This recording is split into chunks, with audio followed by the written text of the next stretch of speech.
Hello.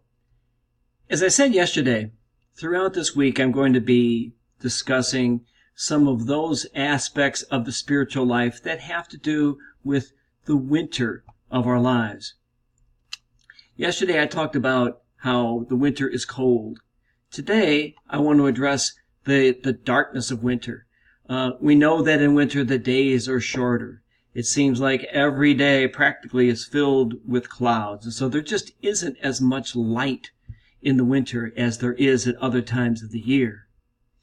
And sometimes, as we know, our spiritual lives can be dark as well. When we look at the world around us and it seems to be out of control.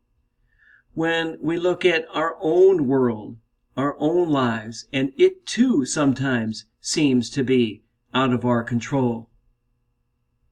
At times like this, it's so easy to give in to the darkness of fear of the unknown, fear of the unknown future. And it's also easy to give in to despair, to throw up our hands and say, what's the use? Why try? Why even bother? It's never going to get better. I suggest that we have the opportunity to move from the darkness of fear and despair to the light of living in the moment. We can't control everything in the world. We can't even control everything in our own world.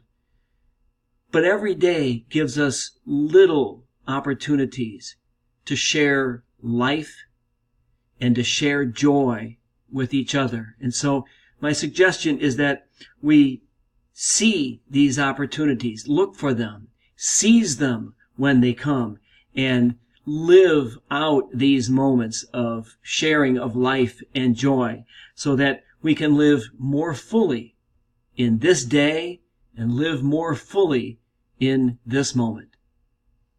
Thank you for watching the Daily Message.